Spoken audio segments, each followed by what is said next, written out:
All right. All of our panelists are here. Looks like a lot of you have found us via Zoom, so we're going to get going. Welcome everyone to today's webinar. It's How and Why Nonprofits Should Plan for an Uncertain Future. I'm Lindsay Mullen. I am co-founder of Prosper Strategies. We are a strategic advisory firm based in Chicago. We work exclusively with the nonprofit sector on strategic planning, marketing, communications, fundraising, team optimization, and measurement. I want to share my sincerest apologies for the tech runaround today, but again, glad you're here. So happy to welcome these awesome panelists who have generously agreed to share their time with us. Hi, everyone. They're giving us the waves. It's awesome to see you all. I'm joined here today by Julia Luscombe. She's the Managing Director of Strategic Planning for Feeding America. Stephanie Piccarelli, who's the CEO of Ignite, and Karundi Williams, who's the Executive Director of Repower. They're going to tell you more about themselves in just a moment, but I want to say briefly that they are just a rock star panel, and I am so grateful that they're willing to share their experiences and expertise with us when it comes to planning. So thanks for being here today. I really appreciate it. Before we dive into the content of our panel, I want to assure you that yes, this webinar is being recorded. It'll be emailed this afternoon, so please don't worry about taking notes. You can just enjoy your time here. We'll email these slides too, so you'll have all the questions. And second, we're going to leave quite a bit of time at the end for your questions. I'd ask that you use the questions box and not the chat box to ask anything that you want to hear from our panelists on. You can access the questions box via your control panel. It's typically at the top or the bottom of your computer screen, and you can see an image of it here. We'll also, just try to get to as many of those questions as we can in the Q&A. So that's the tech piece of where we are today. I also want to give you an overview of what our plan is. We're all very well aware that 2020 has upended even the best laid plans, and that there's still a lot evolving around us when it comes to racial justice, climate change, new leadership in Washington, COVID. Really, as we look to 2021 and beyond, we want to be talking about how can nonprofit leaders plan for an uncertain future, and why is having a plan important? So our panelists today are going to be discussing how they're approaching planning at their organizations. They're going to give examples that can guide your work. We'll talk about the scenarios that they're thinking through for 2021 and how they're thinking about delivering on their missions in the context of current events, what plans they're putting in place to ensure their organization's futures. So following their introductions, I'm going to take them through a Q&A, and then I'm going to, again, leave time for you all to ask some questions. So with that, I'm going to turn it over to our panelists for their introductions. Julia, we'll go ahead and start with you. Sure. Good afternoon, everyone. Great to be here with Karundi, Stephanie, Lindsay, and all of you. So I work at Feeding America. We're a national organization with offices in Chicago and DC, working to end hunger in the United States in partnership with a network of 200 food banks that collectively serve every county in the US. And so in my role, I work with departments across Feeding America and with our network food bank members to facilitate the development of multi-year and annual plans. And then I also oversee processes for organizational effectiveness and kind of making sure we're tracking execution along the way of our strategy. So again, great to be here, and thank you for joining today. Wonderful. Stephanie? Hi, it's great to be here with all of you, and I'm so excited to join all of these leaders on the panel as well, and looking forward to a really productive hour together. So Ignite is an organization that has actually been in Chicago. We're coming up to our 45th anniversary this coming year. So we've been in Chicago for almost 45 years. Our mission since our inception has been to work with youth who are experiencing homelessness in the city of Chicago between the ages of 14 and 26.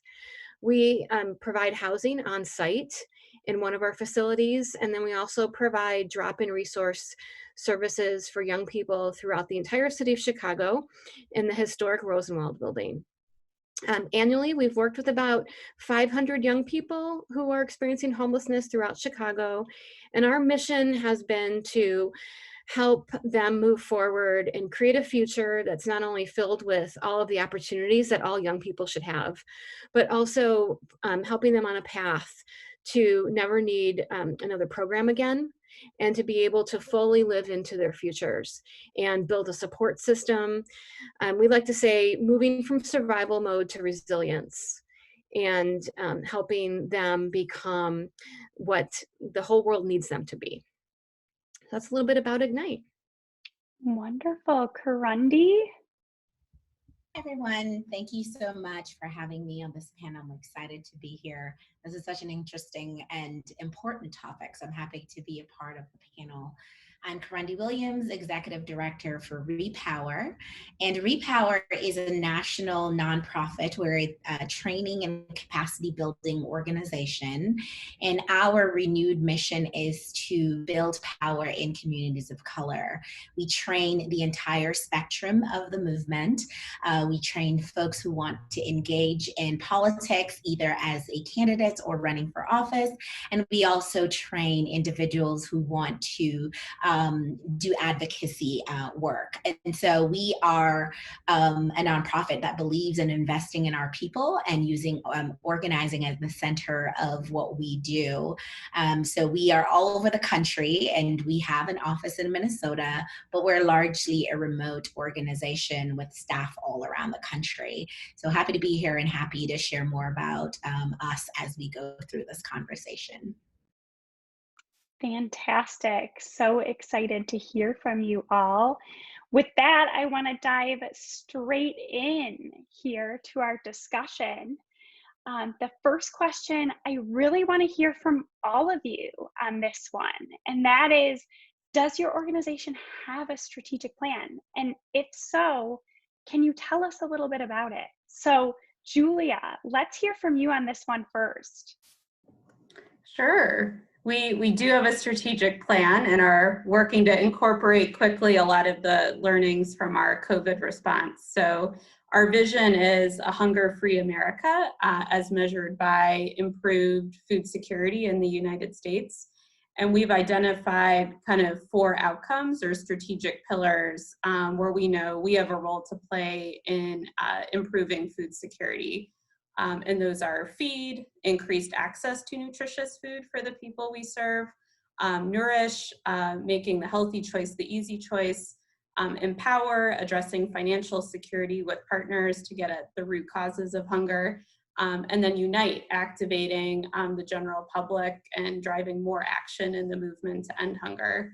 And then our final pillar is connect, so just recognizing some key foundations that we need to have in place, like network capacities and capabilities to advance those outcomes for the people we serve. So that's sort of our strategic plan in a nutshell. And then we're, like I'm sure a lot of you all, on the journey to better measure our progress and really measure what matters for the people we serve. So we've developed an outcomes measurement framework for each of those pillars in our strategic plan as well. And then also, racial equity and putting the people we serve at the center of decisions are kind of imperatives across all our work. And so we know that for those outcomes in our measurement framework, we need to constantly be disaggregating data to make sure we're not just improving outcomes overall, but addressing disparities in food security as well in our work. And so that outcomes framework kind of anchors our long-term aspirations for the people we serve. And then we also have processes to develop 3-year and annual priorities and plans. And that's sort of the how. So what's the work that we need to focus on to advance those outcomes in the near term. So while we have the plan, I think, we, like a lot of organizations, continue to work through what's that outcomes measurement piece, the best way to measure progress, and also just really building these planning processes into our DNA. And as the large network that we are, really making sure we're bringing everyone, our member food banks, partners, the people we serve, food pantries, into that process to make sure we're aligning contributions. That's great, Julia. Excited to hear more about those pieces of how you bring the plan to life in your organization. Not surprised you have a strategic plan with the kind of title that you have, Julia, I would hope. But Stephanie, tell us about Ignite and your strategic plan. Sure. So we actually are at a place within our organization where we're embarking on creating a brand new strategic plan. So we finished our last strategic plan last year. And then as an organization, we went through a CEO transition over the last, 10 months. And so we're getting ready to start the plan. And it's really an exciting time for us. And I actually, think it's been great to be able to do this in the middle of dealing with this so much uncertainty around us. It's really going to be something that pushes us in our strategic plan as we move forward to be forecasting other challenges down the road. And I know a big part of what we're talking about today is kind of planning for the unknown future. So there are some significant components to our strategic plan that will be included in that. We're looking at doing a 5-year plan and creating we have 3 pillars right now identified in that plan. And one of them is looking at our diversified funding strategies so that we can serve youth for a longer period of time. Looking at how we do capacity building through building up our infrastructure and investing in ways that we've never invested in the past. And I think a lot of times historically, nonprofits haven't invested in their infrastructure in the past. Somewhat I think plagues our sector. We don't invest in those types of things. And then also looking at how we build talent and how we reach out to more parts of Chicago. So we're really excited about it. Our strategic plan is moving forward with our goal of having it completed in March and then sharing it with our budgeting plans in June. Great perspective. Kurundi, how about you and Repower? Thank you so much. So I think I'm the only one on the panel whose organization does not have a strategic plan. I realized it's okay right now not to have one, and I'll share a bit more. So I'm a new executive director at Repower. I joined the organization a year and a half ago, so mid-2019. And as any new executive director, you get very excited about doing a strategic plan. And that was one of my first questions during the process of interviewing me, is like, does this organization have a strategic plan? And found out that the organization hasn't had a strategic plan since 2016. And so for me, coming into the role, I was like, that's the first thing I'm going to do. And then quickly found out that I needed to give myself, as a new leader, more time to really dig into the organization, really settle into the role, and really sort of think about what does the organization actually need before launching on a strategic plan. So I was one of the eager beavers that thought that was the first thing I needed to do, and realized quickly it actually was not. So that's an interesting perspective. But that being said, although our organization does not have an official strategic plan in this last year coming into 2020, what we did was an annual plan, right? That set our goals for the organization and set our priorities, and used that as a strategic sort of guideline as to how we would manage ourselves this year. And frankly, given everything that this year has delivered to us in terms of a global global pandemic, a racial uprising, there were benefits to not having a strategic plan because we were able to be flexible and to be nimble with our annual plan moving into the year. And we were able to pivot very quickly and adjust really quickly. So I will say that was one of the unexpected benefits of not having a strategic plan. It wasn't that difficult to make the shift that we were required to make. But like Stephanie, I am also very excited that we are about to launch our strategic plan, our planning process in 2021. So for us going in that, really for us, it's really identifying the needs of the movement. We're having a lot happening externally. There's a lot of external factors that has an impact on our work. And so for us to go into this strategic plan at this moment in time, given everything that happened in 2020, given that the country has shifted a lot in the last 4 years, this actually feels like the right time going into 2021 to launch into that process. And for us, the questions that we are going to interrogate in that plan is really, how is the movement changing and how do we get ahead of those changes and those shifts and build a 5-year strategic plan based on some of that thinking and insight. So my hope is to launch a pretty thoughtful and robust process that engages our field quite thoughtfully in informing how we're thinking about shifting.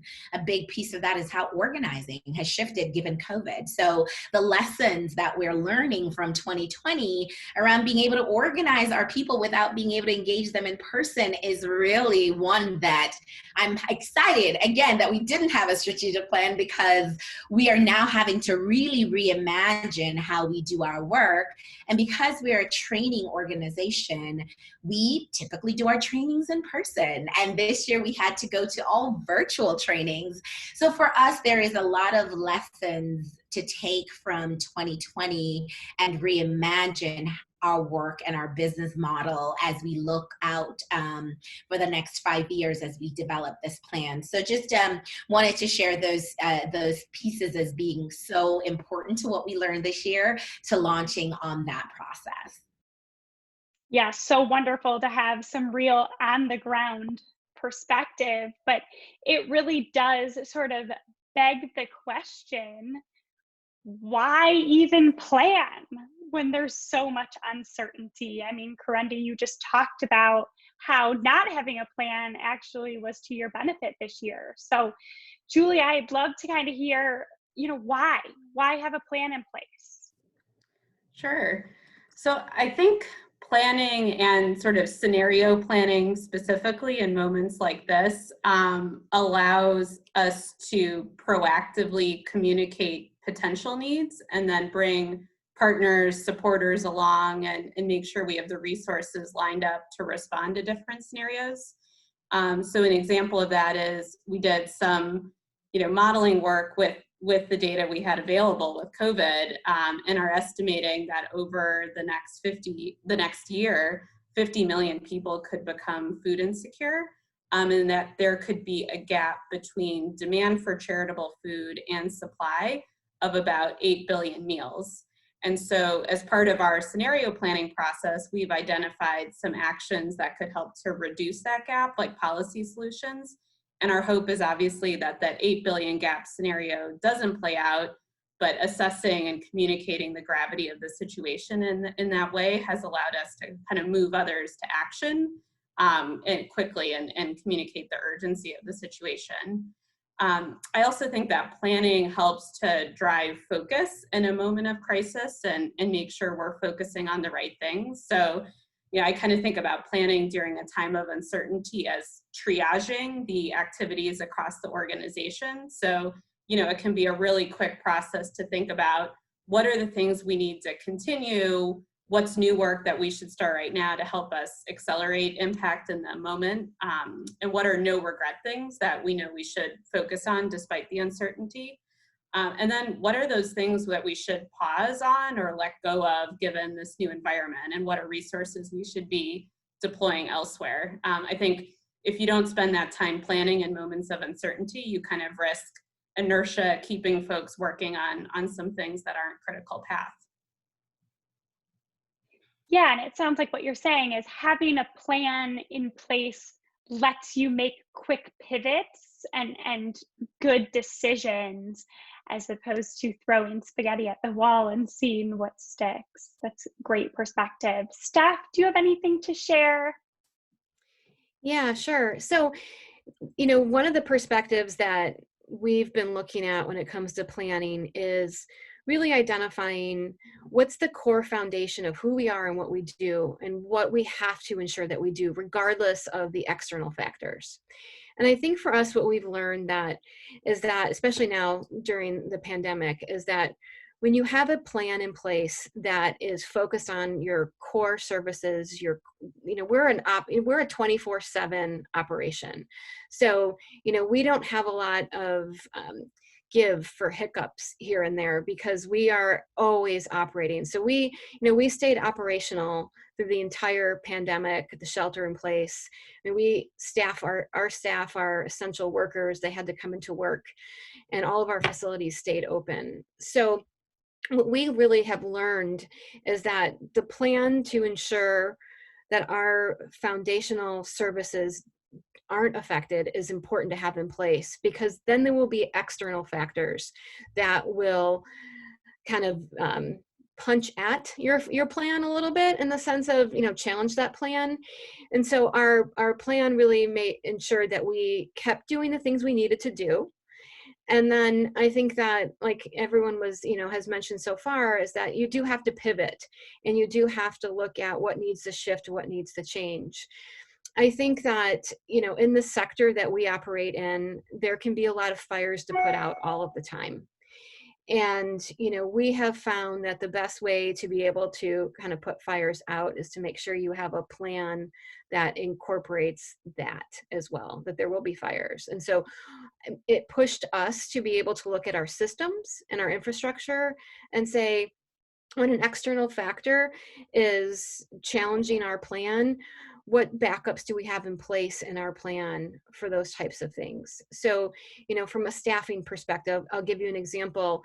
We have experienced every type of, staffing scenario you can possibly imagine, because everyone has to come into work. So we have staff, who have, had to quarantine, or staff that, when this city put in the 14-day stay-at-home rule for people who traveled on vacation to different states, we had to adjust for that. So staffing during that change. So we had to reinvent a plan around our staffing models. And this is probably a staffing plan that we will always have in place now moving forward. But it was, something that certainly, without like our basic plan, we would have really been in a difficult position.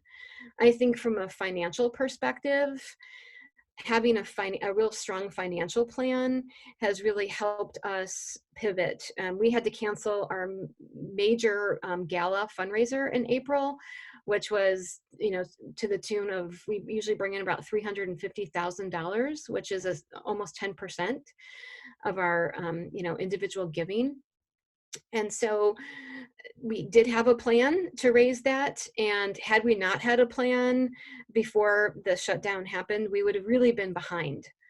If we would have been waiting for, last minute ideas to come into place, we would have really not been able to push through that. So in short, it's having that plan so that external factors don't become such a high risk to you.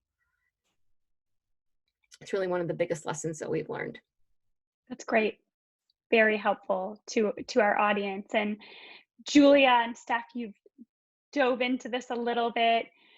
Karundi, you touched on it, but I'd like to hear a little bit more from you about really how you reevaluated your plans following COVID and in light really over the summer of the social unrest. Thank you for this question. I think for us, the ability to be nimble and make a quick pivot was really important when the pandemic happened. And Stephanie talked a little bit about some of the impacts in terms of all the stay-at-home orders that went into place. And for us, we were fortunate in that we had an organization that was largely already remote. So the energy that a lot of organizations had to put in place to just get their operations, like get their teams set up to be able to work remotely, we fortunately didn't have that to contend with. So we were able to shift very quickly and looked at our programmatic plans. How do we shift and deliver on programming given the pandemic? And so for us, it really required internal work. And I mean, I think all of us here and all of the folks in the audience can relate to the fact that we were all sort of a little bit panicked about what does this actually mean. And it took like an all hands on deck approach in terms of how do we make the pivot, still execute on our program this year while having to do it in a completely different way. And so for us, it was relying on our partners, right? Because we have trainers who are external to our organization that we contract with to deliver our training. So being able to pull everyone in, right? Our staff, the board, et cetera, and be able to have like an all hands on deck approach was really important for us. And so we were able to reevaluate what was critical in delivery. So Stephanie talked a little bit about the reason why it was important to be able to shift is that you still want to deliver on your mission and your vision and your goals. You still need to be able to do that. So for us, it was, what are the things we had to do in order to make our budget this year, in order to be able to move forward? As Stephanie talked about her gala and having a plan for that, there were certain things that just had to happen. So what we did was reevaluate what were the plans that must happen, and how can we still deliver on that plan in a modified way, right? So for us, that was the approach we took. And for us, again, the pandemic has been awful for all of us. And it also allowed us to think very innovatively, frankly, around program delivery in a pandemic. So in a lot of ways, we learned a lot of lessons this year that this pandemic allowed us to experiment with things that we wouldn't really be experimenting with had the pandemic not happened. So it allowed us to innovate, frankly. When we thought about what had to happen this year, we innovated. And in terms of this summer's unrest, for us, we are an organization that had just rebranded recently, a year ago, before I took on the role of executive director. And one of the central tenets to that rebrand was serving people of color and being here for people of color. And we had just adopted internal values around racial justice and centering race at the core of all that we did. So for us, the way I experienced as a leader and the way my team experienced this summer's uprising was a doubling down around why race matters so much to our work, why race and thinking about the injustices and anti-Blackness that happens in this organization. For us, it was it's like a sort of like centering us that we had made the right choice for embarking on this journey to becoming an anti-racist organization, but also an organization that really wanted to center people of color in our work. So for me, it solidified for us what we were doing, who we were here to serve, and made it much clearer, right, about why this work matters to our movement. So for us, I don't like to tell the story this way, that COVID has been positive in some ways, in that it forced us to really innovate, and we needed to do that as an organization anyway. And the uprising also solidified for us that we were on the right path as an organization in terms of centering race and anti-Blackness as the center of the work that we're trying to do long-term and the impact we're trying to have. Thank you so much for sharing that perspective. I think a lot of folks feel conflict between kind of what's going on in the world and those silver linings that are coming out of some of just a truly, really difficult year. So we appreciate hearing about your experience. And, you know, I'm curious, Julia, to hear from you on this next question about how to plan for the future while also remaining agile to unforeseen circumstances. And you did touch on this a little bit in your introduction, but if you could just peel back the onion for us a little bit more, that'd be helpful. Sure. So I think one thing is I think planning processes can often be time intensive, and that's intimidating to folks, and planning fatigue is a real thing. And I think especially now when folks are juggling so much in response to the crisis, one thought here is to really time box these planning conversations. I heard a great quote the other day that strategy and planning are like a gas. They'll fill as much space as you give them. So I think especially now, kind of part of that staying agile is finding ways to have those conversations, but really focusing on the essential questions kind of through tight facilitated meetings. And then really building those conversations into a regular routine. So through our COVID response, something we started doing were kind of weekly stand-ups. There was so much going on across the organization, it still is, different things we were hearing from the food bank network. And so just having time where everyone could kind of in a structured way share what they were learning, commit to action items was really helpful. And that's something that I think we're just going to bake going forward into our planning process. So having those regular meetings where we can kind of assess the situation and get quickly to the action or the pivots like we were talking about earlier that we'll make in our plan. But I think kind of building it into routine and getting it into the organization's DNA, and not, planning and strategy doesn't necessarily need to be a week-long retreat, especially in the circumstances we currently find ourselves in.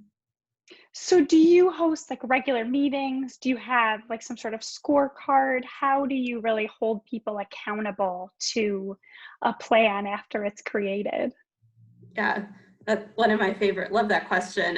So I think, one key piece when you think about accountability is making sure folks have input to the process. So kind of whenever we lay out, this is the cadence of meetings and how we'll work through this process, both in normal years and in the COVID response time as well, getting that input to the process is important. And then we do have a dashboard of kind of key measures, and I think it's really important to have that be visible in the organization and sort of highlight the progress.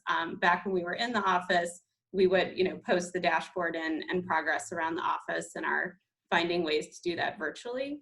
And I think it's important, a lot of times we focus on that dashboard of the top line goals of the organization, but I think it's important to set measurable goals at all levels of plan execution. So both, what might be board approved, but also what are goals for key projects. And then really filtering that through the individual goal setting process so that everyone can kind of see and articulate their contributions to executing the plan, whether that's overseeing a whole initiative or managing a project. I think that helps both to hold people accountable and drive execution of the plan, but also help folks see how they're contributing to the organizational strategy, which is important. So kind of thinking about how to leverage individual goal setting, that visibility of data, and then also, making sure we have progress reviews, with the executive team, different departments, to make sure folks are looking at the data and then using that data to drive decisions and action. I think that's always a watch out, that you can have a great meeting and talk about what's going on behind the data, but if you leave that meeting without saying, okay, as a result of what we're seeing, we're going to go try this thing, or we're going to, remove this approach and try something new. I think that's a miss if those meetings are just about looking at data and not driving to action. Absolutely. Steph, how do you hold folks accountable at Ignite? So we introduced in June a couple new processes, and these were largely, actually, the first one was driven largely by COVID, and we moved immediately to like a weekly executive leadership team meeting. And then one of the other pieces that we did was I started to attend manager meetings pretty much June through September, which was really helpful. Those take place every month, and it was really helpful, I think, for me to be part of that. So I had better context in how to hold staff accountable and how we hold each other accountable. But one of the tools we implemented in July is an activity like scorecard. And it's an online tool that we developed within our executive leadership team, where we were able to put priorities all in one document and identify leaders and due dates and goals. But what was really helpful with the tool was that the tool encompassed the entire organization all in one tool, as opposed to having a program list, an administration list, and like a fundraising list. It was everybody's priorities all together. And we moved to a weekly meeting with this tool to go through it, see where we were, to do a status update, and to really identify who was the lead on those activities. And sometimes it was a program item that got put on there. Like a perfect example that we experienced was a lot of our young people use cash to pay for things. And when COVID hit and the civil unrest, a lot of our young people were scared to leave their apartments or leave their housing facility and whatnot. And they were just afraid to walk around and ride public transportation for a lot of different reasons. And so one of the pieces that programs had asked for were a system with our banks to get our young people set up where they could open up bank accounts and pay bills and whatnot. And what turned into a program activity became a finance activity, because in that conversation, our VP of finance was able to step in and say, I can problem solve that. Like, let's not worry about programs problem solving that. I can do that. And so we actually were able to transform a significant part of our apartment programming rent payment system and put it all online. And that list really kind of helped us stay focused. And so we still use that today. We meet on a monthly basis, and every activity on there has a team lead for it. And at the same time, we developed a monthly dashboard that looks at our program delivery. And we've always looked at finances on a monthly basis, and we've always talked, the program team has always talked about their delivery, but this dashboard now is something that's shared agency-wide. So those have been really two important, I guess, accountability features that the team added that have been really helpful. It's great insight, and I'm sure other teams here on the line can draw on that. Folks, please feel free to put your questions in the chat box. I'm actually going to skip ahead to my last question for the group. Have everyone answer that, because I do want to leave time for all of you on the line to ask your questions. We can always go back to mine if there aren't enough. But the last question I want to ask this panel about is what scenarios you all are thinking about, planning for in 2021, and what advice do you have for organizations that are just starting out today for their planning next year? What would you tell them to do? So Karundi, we'll start with you. Sure, thank you. This is a very good question. In terms of what scenarios we're planning for as an organization, is really one that is an economic meltdown. I mean, really thinking through, like, what are the impacts on the economy that COVID will have, and what signal will that send to our funders, our donors? If I could just share, we're an organization that has two streams streams of income, one through the program delivery, and one through grants and individual donors. For us, we're planning to see a bit of a contraction in terms of the individual donors and perhaps foundations who typically post a major election typically sort of like look internally and start developing new plans around how they want to give. And we also have donors that perhaps will see a little bit of a shrink in terms of their ability to give charitably, I would say. And so for us, we are putting together a scenario that looks at a sort of a shrinking of both individual donors as well as grants from foundations.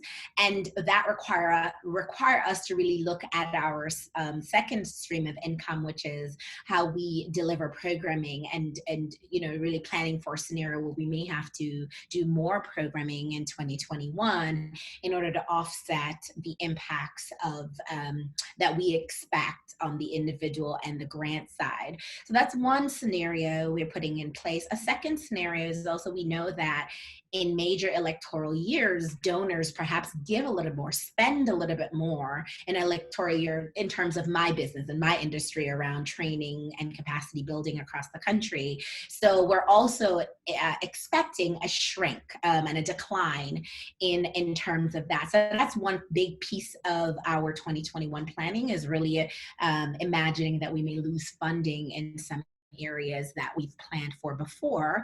And I think the second scenario is really just toying with perhaps not going back to in-person trainings anytime soon in 2021. We are planning for a scenario that is keeping us at home for a longer period of time. So for us, that means really looking at our program delivery and toying with the idea of hybrid models of trainings. How much virtual trainings will we do versus how many trainings we will do in person? So one of the scenario we're imagining is that we don't go back to training in person until the end of 2021. So how do we plan for that scenario and sort of building more virtual trainings earlier in the year? And so for us, those are some of the scenarios that we're looking with. And in terms of advice for organizations getting started is, I'm about to be an organization starting a plan as well. And for me, I really, I'm focused on looking ahead beyond the 5-year horizon, right? We know most scenario planning, or the advice is 3 to 5 years is a good sort of time boundary for a strategic plan. I want to look beyond that 5-year boundary, but also have that inform our plan, right? How are we looking out at a longer time horizon? And how are we really asking ourselves the big questions around what are the ways that this pandemic has left long-lasting impacts on how we do our work? Regardless of what industry you're in, you really need to think about what are the things, even when we go back to normal, what is the new normal is going to be. So if I was an organization doing strategic planning, I would be evaluating what is the lasting impact of COVID and how it's shifted how we do business and what that business is. You really need to think ahead of the curve on that, is an advice I would also say.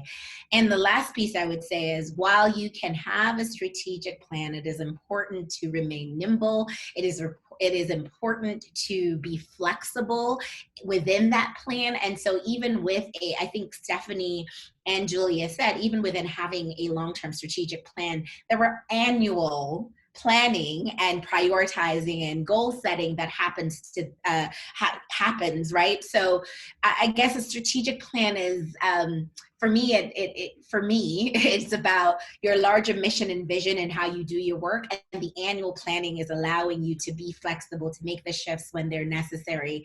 So my advice would be, don't just have that 5-year plan and be so sort of focused on it. Be willing and be able to make shifts and be flexible, because I think that will be really important to all of us.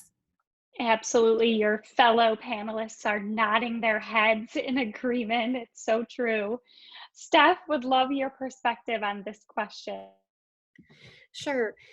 So, I think first scenario that we're planning on is that our organization is 52% funded through private funds.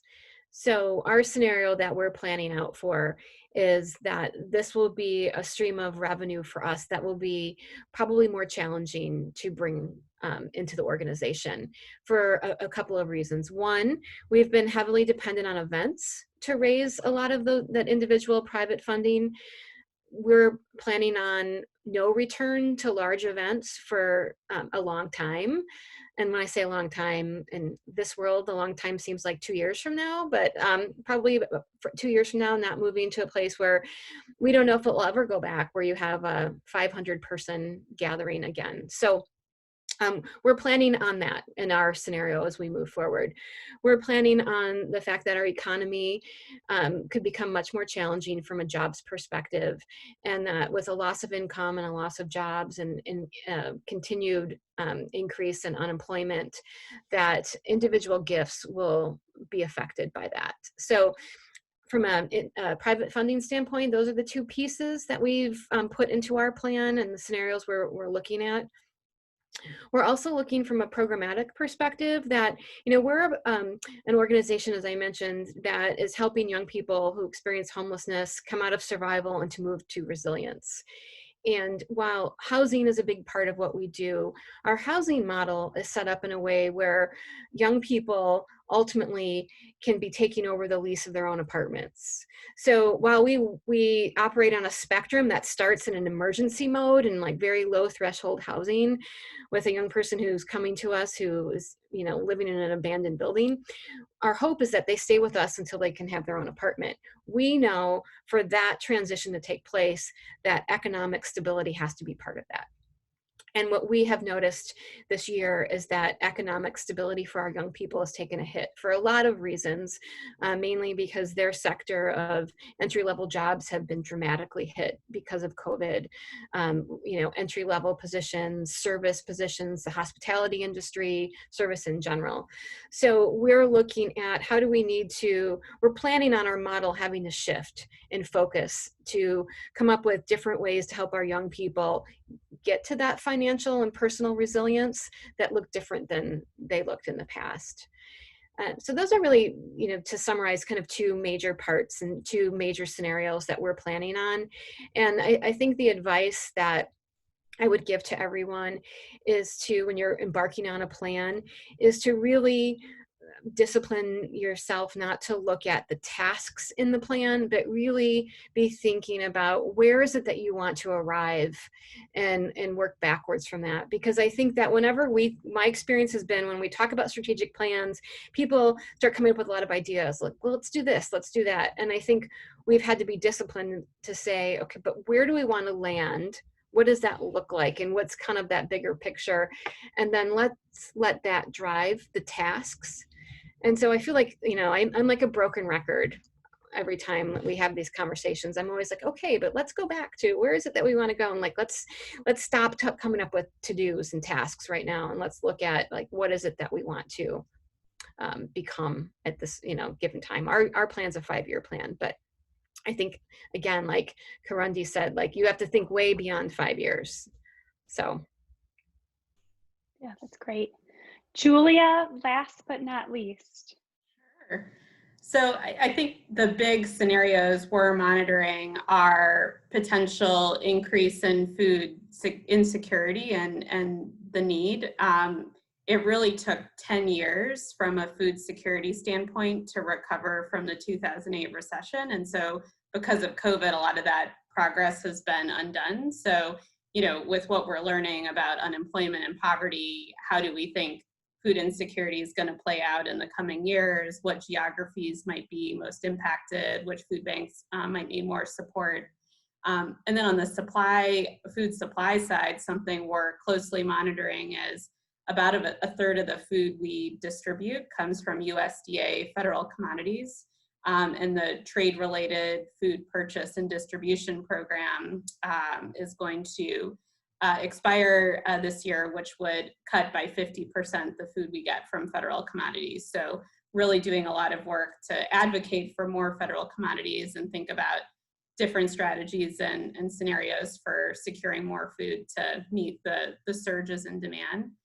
And then we're also thinking about what is our operating model going to look like in the future, with the COVID crisis. On average, about 20% of our food pantries have been closed down. How many of those are going to come back? So what are new ways we might need to think about distributing food to meet the need in the future?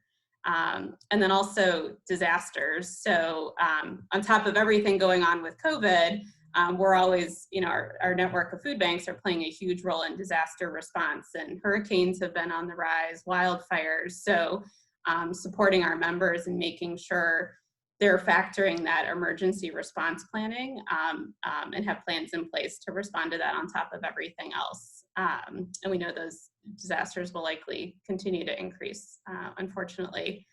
In terms of advice, to echo what Karendi and Stephanie said, love the point about setting those bold long-term goals in your strategic plan.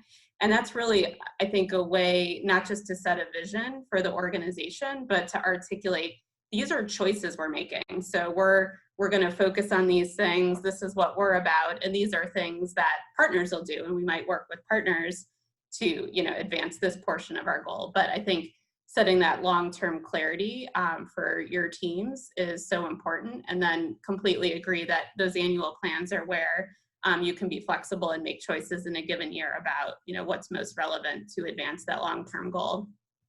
The other piece of advice I would share is early on in your strategic planning process to have a collaborative, inclusive process. Bring as many folks to the table as possible and really aspire to have plans that are cross-functional, that multiple departments can see themselves in. I think we've done some work over the years to kind of try to de-silo some priorities. So I think to the extent that you can have a really collaborative, inclusive process up front, that'll help everyone to be clear on and see their contributions to the plan. Absolutely. It has to be to be an organization-wide tool, it has to be developed organization-wide. Absolutely. Okay, we have a little bit of time for questions. Thanks so much for your insights so far. Our first question is really about how do you balance the time you spend planning with actually getting to work and executing on the plan? And I'm going to give this one to Karundi because I think that is exactly what you did this year.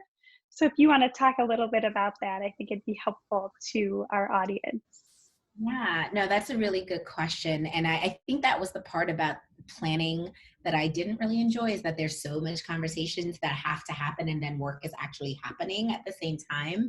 So I think you have to be, I think for me and for our organization, there was an intensity to the amount of time we spent strategizing. So like for my team, it was like meeting every day. Like we literally had a daily meeting with my executive team because things were happening in real time. Information was coming in real time.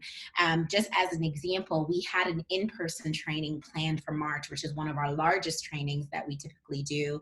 And it was going to be in Las Vegas for 5 days of intense boot camp. There were tons of folks that were coming. There was a lot of work that had led up to that. And frankly, it was really difficult for us to make the decision to cancel that training because there were folks that were still sort of, it was March. So we were still sort of really understand what was happening with this pandemic. And so there was just meetings every day and there were just questions every day. And so we needed to make a quick decision, but it wasn't a very quick decision because it had so much implications. Canceling had so much implications. So for us, that just meant a lot of meetings, a lot of conversations. We had deadlines around when we had to cancel the hotel in order to recoup a percentage of our down payment. There was just a lot to consider. So there was a lot of intensity around discussions, but there was work that had to happen right in that moment. So for us, it was all happening really in real time. So the balance was certainly there in terms of meeting to discuss, but also making very rapid fire decisions as we were all trying to understand what does this mean? What do you mean we're going in lockdowns? And frankly, different states having different rules threw us off as well. So we really were having real-time decisions on a daily basis. Wow. Yeah. I think that was true of all of us back in March, and continues somewhat today. This next question here may be our final question. Hopefully we can squeeze in one more, but I think, Julia, could be a good one for you. It's about, how do you go about developing a monthly accountability or progress dashboard at your organization? Yeah, great question. And we've this year started to roll out a sort of a version of OKRs, objectives and key results. So I think that's one way just to get folks, whether it's at the team, individual level, to target, here's the key things I'm working towards, and identify the data you'd put in that dashboard.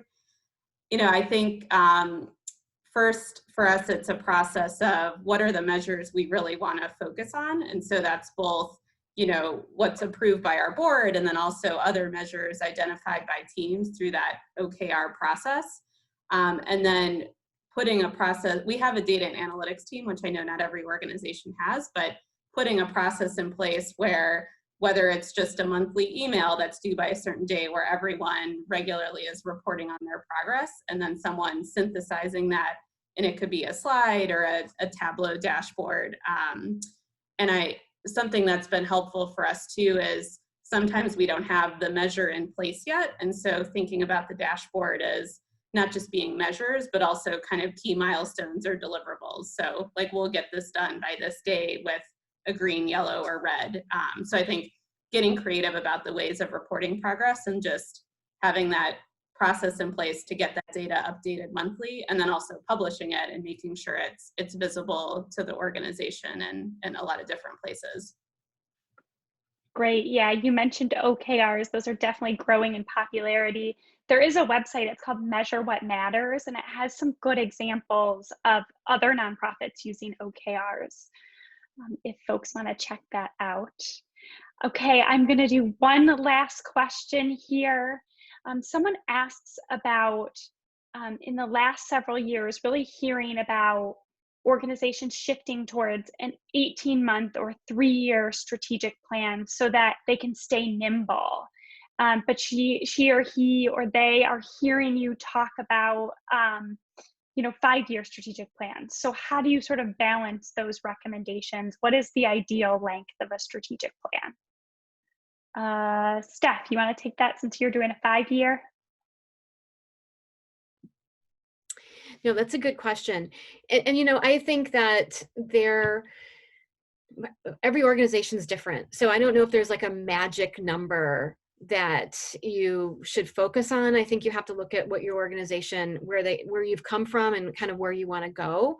I think that when we initially looked at our strategic plan, we identified a 5-year plan because it matched with kind of the vision. Like, we thought it would take 5 years to get to where this vision was. So I think that we let the vision drive the amount of time that we wanted to plan out.